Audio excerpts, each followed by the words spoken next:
Hello friends, good morning, welcome back to new blog. আশা করছি তোমরা সবাই ভালো আছো, আমিও খুব ভালো আছি। তো আজকে হচ্ছে বুধবারের সকাল, কালকে মঙ্গলবার, আমি আর কোনো ভিডিও করিনি। তো পরশু দিন মানে সোমবার দিনকে এই বাড়িতে এসেছি, তোমরা দেখেছো সেটা আগের ব্লগে। তো সেদিনকে ব্লগ করার পর আর কি কালকে দিনটা আর কি সবার সাথে টাইম কাটাচ্ছিলাম, আর ব্লগ করে সময় নষ্ট করিনি। যাই হোক, তো পরশু এসেছি, আজকে আবার আমি চলে যাবো শ্বশুরবাড়িতে ফেরত। তো একটা দিন কিভাবে কেটে গেল বুঝতেই পারলাম না, দুটো দিন আর কি। যাই হোক, তো এখন সকাল সকাল স্নান টান করে শাড়ি পরে দেখতেই পাচ্ছ রেডি হয়ে গেছি। তো আকাশ আসছে আমাকে নিতে, তো এখন রেডি হয়ে আর কি মানে শাড়িটারি পরেছি। প্রথমে আকাশ এলে যাবো শ্বশুরবাড়ি, যেখানে গুরু বাড়ি, মানে আমাদের গুরুদেবদের বাড়ি যাব দেখা করতে। বিয়ের পর থেকে আমাদেরকে যেতে নেমন্তন্ন করেছে, যেতে বলেছে, তো যাওয়া মানে হচ্ছেই না আর কি। তো ভাবলাম এইদিকে আগে গুরুদেবকে দেখা করে যাব। তো তারপর এসে বলরাম মন্দিরের প্রসাদ খেয়ে আমরা বিকালবেলা বাড়ি যাব। তো যাই হোক, তো স্নান টান করে জাস্ট ইন্ট্রোটা দিয়ে দিলাম, আর এখন সকাল 10:30 বাজে, এখন আর কি ব্লগটা স্টার্ট করলাম। তো চলো আকাশ আসুক, আর আমিও পুরোপুরি রেডি হয়ে নিই, তারপর আবার ভিডিওটা কন্টিনিউ করছি। চলো। তো এই যে আমি এখন পুরোপুরি একদম রেডি, এখন 11টা মতো বাজে, আকাশ এখনও আসেনি। মানে মাথা গরম করে দেয় সবসময়, এত লেট লেট, শুধু লেট। তো সকালে খাওয়া দাওয়া পর্যন্ত করিনি, ও বলেছে সেখানে খাওয়া দাওয়া করবো। যাই হোক, তো চলো দেখি কখন আসছে, পরে দেখা করছি। এখন দেখো ঘড়িতে 11:30 বাজে, তোমাদেরকে বললাম যে আকাশ আসছে। কন্টিনিউ ফোন করে যাচ্ছি, ফোন রিসিভ করছে না। অনেকক্ষণ পর ফোন ধরার পর বলছে যে আমার আর কি দরকারি কাজ পড়ে গেছে, আমার যেতে একটু লেট হবে। তো সকাল থেকে খাইনি, সকাল 8:30টার সময় আমি স্নান করে শাড়ি টাড়ি পরে রেডি হয়ে বসে আছি। কি রাগটা লাগছে তোমরাই বলো, তোমাদের সাথে এরকম হলেও তো তোমাদেরও খারাপ লাগবে। যাই হোক, ওকে আর কি ফোনে তো পাচ্ছিলাম না, তারপর বাবাকে ফোন করেছিলাম, বাবাকে ফোন করে বললাম ও কি আসবে নাকি আমি কি করব বলো। তো বলছে না না যাচ্ছে। তো যখন আমাদের বাড়িতে এসে পৌঁছায় তখন 12:30 বাজে। তো প্রচণ্ডই আর কি রেগে গিয়েছিলাম, কারণ আর তো গুরুদেবের বাড়ি যাওয়া হবে না, কারণ এক্ষুনি আমরা যাচ্ছি, বেরিয়ে পড়ছি বলরাম মন্দিরের প্রসাদ খেতে যাবো বলে। তো গুরুদেবের বাড়ি আর কী করে যাব। যাই হোক, তো দেখো এসে পৌঁছেছে আর কি। তারপর আসার পর ওকে আবার আমি চেঞ্জ করে একটা অন্য জামা পরা করালাম। বলছে এমনিতেই লেট, তুমি আবার আরও লেট করছো না। হ্যাঁ, তোমাকে বলেছিলাম তো, তুমি করোনি কেন। তো ওই যে ওর সাথে এসে আর কি খানিকক্ষণ বেশ ঝগড়া করে নিয়েছি। যাই হোক, ঝগড়া করে কোনো লাভ নেই। তো আমি বলছিলাম আমি কিন্তু আজকে বাড়ি যাব না, তুমি এত লেট করে এলে, আমি কিন্তু কয়েকদিন পর যাব। বলছে ঠিক আছে তাই করো, কিন্তু এখন তো চলো মন্দিরে প্রসাদ খেতে। তো এরকম আর কি করছিলাম। আমি বলছি ক্যামেরাতে মুড দেখিও না। যাই হোক, তো কী আর করবো বলো, ও তো সবসময় এরকমই করে। তো আমরা এখন বলরাম মন্দিরে চলে এসেছি, দেখতেই পাচ্ছ। আর একদম ঠিকঠাক টাইমেই এসেছি, কারণ বলরাম মন্দিরে তখন আর কি বলরাম প্রভু রেবতী সবাই আর কি মানে ভোগে বসেছিল, তো আমরা ভোগ দর্শনটাও করতে পারবো।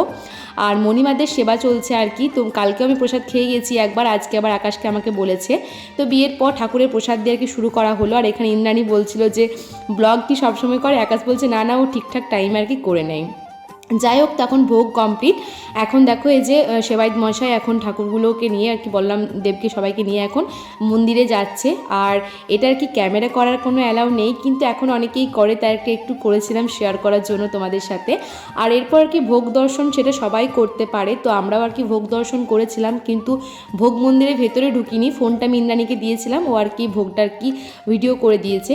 যাই হোক, তো তোমরাও আর কি প্রভুর ভোগ দর্শন দেখে নাও, এটা আর কি দুর্লভ জিনিস একটা আর কি। যাই হোক, তো তারপর এখন জেঠু দেখো এখানে চাঞ্জল দিচ্ছিল, তো আমরা আর কি চাঞ্জল নিলাম, প্রণাম করলাম, আর এরপরে কি প্রসাদ খেতে বসবো। তো এটা হচ্ছে আকাশের ফার্স্ট টাইম বলরাম মন্দিরের প্রসাদ খাওয়া। বিয়ের পর তো প্রথম আমাদের, কিন্তু ও কিন্তু এই প্রথমবার বলরাম মন্দিরের প্রসাদ খাচ্ছে। যাই হোক, ঠাকুরের প্রসাদ দিয়েই শুরু হলো। তো দেখতেই পাচ্ছ এখন এই যে অন্ন দিয়ে চলে গেল। আর মানে ঠাকুরের প্রসাদের একটা আলাদাই মাহিত্য থাকে। যাই বা হোক, মানে যেভাবেই রান্না করা হোক না কেন, এরকম কিন্তু হয় না। ছোটো থেকে তো আমরা অনেকবার আর কি প্রসাদ খেয়েছি, তো আকাশও সেই কথাটাই বলছিল। তো যাই হোক, এই যে সবার প্রথমে দেখো অন্ন দিয়ে গেল, ভাজা দিয়ে গেল, তো ঠাকুরের নাম করে এখন আর কি নিলাম। আর পুরো ব্লগটার করা হয়নি, মানে সব কিছু আর কি। তারপর আর কি শাক দিয়ে আর কি শুরু করেছিলাম, তারপর আমাদের প্রসাদ খাওয়া হয়ে গেছে। আর এখন দেখো হাঁটতে হাঁটতে যাচ্ছিলাম জেঠুদের বাড়িতে, যেহেতু আকাশ আসার পর আর দেখা করতে যাওয়া হয়নি, একটু পরেই আমরা বেরিয়ে পড়বো, সেখানে জেঠুদের বাড়িতে যাচ্ছিলাম। আর বড়দি পরশু দিনকে ছিল, কিন্তু আজকেই বাড়ি চলে গেছে, বড়দির সাথে দেখা হলো না। আর জেঠুদের বাড়িতে গিয়ে আর কি আর সেভাবে ব্লগও করা হয়নি। এখন দেখো আমরা গাড়ি করে বেরিয়ে পড়েছি, না বাড়ি যাচ্ছি না, এখন যাচ্ছি আর কি আকাশের পিসির বাড়ি, আমাদের গ্রামের পাশের গ্রামে ওর পিসির বাড়ি। পিসি তো আমাদের বাড়িতে আছে, কিন্তু পিসির ছেলে বৌমা আর কি বাড়িতে আছে। যাই হোক, তো আমাদের গ্রাম থেকে আর কি সবার প্রথমে মিষ্টি কিনে নিলাম, তারপরে এখন বেরিয়ে পড়ছি। আবার কিন্তু বাড়িতে ফেরত আসবো, তারপরেই কিন্তু শ্বশুরবাড়িতে যাব। তো দেখতেই পাচ্ছ এখন চলে এসেছি যেখানে আমরা আসছিলাম আর কি পিসি বাড়িতে। আর ঢোকার পর আর সেভাবে কোনো ভিডিও করিনি, যাই হোক এই ঢুকছিলাম সেখানে ভিডিও করে অফ করে দিয়েছি। তো এখন আমরা আর কি আবারও বাড়িতে ফিরছি। আর দেখো চুলগুলো মানে হাওয়াতে কেমন উড়ছে, চন্দ্রমুখীর মতো লাগছে।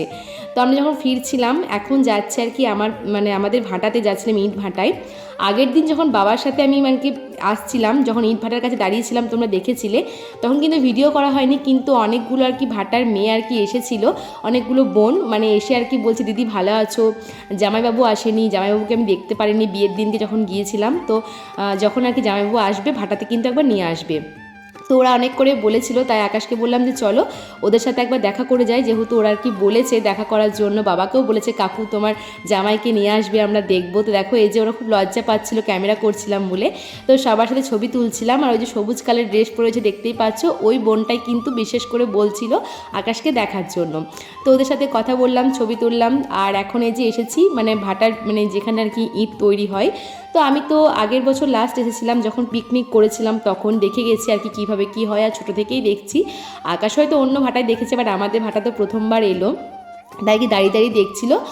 মানে কি বলে জায়গাটাকে আমি ঠিক মনে পড়ছে না, ওই চিমনির ভেতরে বা কিছু। এই যে দেখতে পাচ্ছ কর্মীরা কাজ করছে, তো ইটগুলো সাজাচ্ছিলো, তো এগুলো আগে কিছুক্ষণ দাঁড়িয়ে দাঁড়িয়ে দেখছিলাম। তো এইগুলো দেখতে কিন্তু বেশ ভালোই লাগে, সবাই কাজ করে সেগুলো দেখতে খুব ভালো লাগে। আর আমিও একটু ক্যামেরাবন্দি করছিলাম, আগের বছর এসেছিলাম আবার এবছর এলাম। তো ভাটা থেকে এখন ফিরে চলে এসেছি, আর বাবাও তো ভাটাতে ছিল, তারপর আমাদের সাথে চলে এসেছে। আমরা এখন রেডি হয়ে গেছি আর কি বাড়িতে যাবার জন্য। কী আর করা যাবে, কীভাবে যে দুটো দিন পেরিয়ে গেল। আর যাবার সময় না সবার মুখ যেন থমথমে হয়ে থাকে, আসি তখন কত আনন্দ, মা বাবা সবাই। আমি তো মানে অনেক কন্ট্রোল করছিলাম যে না একদমই চোখের জল ফেলাবো না, কারণ আমি হাসতে হাসতে গেলে ওরা হয়তো ভালো লাগবে, আর আমি কাঁদতে কাঁদতে গেলে ওদেরও মনটা খারাপ হবে। তো আর কি বাড়ি থেকে জাস্ট কোনো রকম বেরিয়েছিলাম, তারপর এতটা মন খারাপ করতে শুরু করছিল মানে কি বলবো, মানে মনে হচ্ছিলো যেন গাড়িটা ঘুরিয়ে আবার চলে যায়, মানে এরকমই মনে হচ্ছিলো। যাই হোক, তো আকাশ বলছে কী হলো, আমি কিছু হয়নি। যাই হোক, তো কিছুক্ষণ এরকম চলছিল, রাস্তায় আবার সব ঠিকঠাক হয়ে গেছে। এখন দেখো যে বাড়িতে চলে এসেছি। আর বাড়িতে আসার পর পিসি তো খুবই খুশি, বাবাও খুব খুশি, বলছে যে আমি বললাম এবার শান্তি হয়েছে তো, যাওয়ার পর থেকে এত ফোন কি করছো, কি খাচ্ছো, কখন আসবে, মানে কি বলবো, মাথা খারাপ করে দিচ্ছিল। যাই হোক, আবার চলে এসেছি, সবাই একদম ঠিকঠাক হয়ে গেছে। তো সবার সাথে এভাবে আর কি কথাবার্তা বলছিলাম। পিসি তো খুবই খুশি, মুখের হাসি দেখে বুঝতে পারছো, বলছে দুদিন তো খাবার খেয়ে পেট ভরছিল না, তুমি খাবার দিচ্ছিলে না, তাই এরকম আর কি করছিল। যাই হোক, তো আমি এখনও চেঞ্জ করিনি। তো যখন আসছিলাম বাড়ি থেকে, ওখান থেকে চপ সিঙ্গারা সব কিছু আনা হয়েছে। তো বাবাকে দিতে গেলাম, বাবা বলছে শুধু সিঙ্গারা খাবো না। তো বললাম ঠিক আছে, তাহলে সবাই মিলে এক জায়গাতে মুড়িটা মাখাই, তারপর চা দিয়ে খাওয়া যাবে, সেটা কিন্তু একটা আলাদাই আনন্দ, তাই না? তো বাবা বললো ঠিক আছে তাই হোক। তো দেখতেই পাচ্ছ একদম এক জামবাটি বেশি করে মুড়ি নিয়ে নিয়েছি, তারপর চপ সিঙ্গারা দিয়ে বেশ সুন্দর করে মেখেছিলাম, আর সন্ধ্যেবেলায় সবাই মিলে আর কি খাওয়া হয়েছিল। আর ওইদিকে পিসিমণি এখন আর কি চা করছে, বললাম আমি মুড়িটা মাখি, ততক্ষণে পিসি বলছে আমি চাটা করে নিয়ে আসি। তো এই যে দেখো ওইদিকে আর কি দেখতেই পাচ্ছ, যেখানে এখন রান্নাবান্না করি আমি, সেখান থেকে পিসি এখন চাটা নিয়ে আসছে। তো চলো, আমাদের এভাবে আর কি সারাটা দিন কেটে গেল। সন্ধ্যেবেলাতেও আর কি এভাবে আর কি বিশেষ করে মুড়ি টুড়ি খেয়ে বেশ জমজমাটে অনেকক্ষণ, আমি অনেকক্ষণ পর আর কি উপরে গিয়েছিলাম চেঞ্জ করতে, সবার সাথে কত গল্প, দুদিন ছিলাম না, বুঝতেই পারছো। তো এই যে আমাদের এখন আর কি টি টাইম, চায়ের আড্ডা চলবে। আর রাত্রে খাবার দাবারও আজকে আমার কিছু বানাতে হয়নি, বাবা বললো আজকে তোমার পুরো রেস্ট, আজকে আমরা সব কিছুই করবো। তো সন্ধ্যাবেলা মুড়ি খাওয়ার পর আর কি আর মানে কোনো ভিডিও করা হয়নি, একদম রাতে ডিনার দেখাচ্ছি। তো পিসি তো সমস্ত সবজি করেই রেখেছে আর কি দুপুর থেকে, আর এই যে মিষ্টি এইসব দিয়ে আর কি বাবার পিসি দুজনে মিলে রুটি করেছে। তো যাই হোক, তো আজকে আমাকে রান্নাবান্না করতে দেয়নি বললামই তো, এটা দিয়ে আর কি রাতে ডিনার কমপ্লিট করলাম। কুমড়ো সবজি ছিল, কাঁচকলা বা কিছু একটা ঝোল ছিল, আমার ঠিক মনে পড়ছে না, অনেকদিন পর এডিট করছি। এখন বাজে রাত 10:15, তো আমাদের বাড়ির সবার আর কি ডিনার কমপ্লিট। তো চলো আজকের ব্লগটা এখানেই শেষ করছি, দেখা হবে নেক্সট ব্লগে। ততক্ষণ পর্যন্ত সবাই ভালো থেকো, সুস্থ থেকো। আজকের মতো টাটা বাই বাই, সকলকে জানাই শুভরাত্রি। গুড নাইট বলে দাও mister Mondal. Good night. Good night.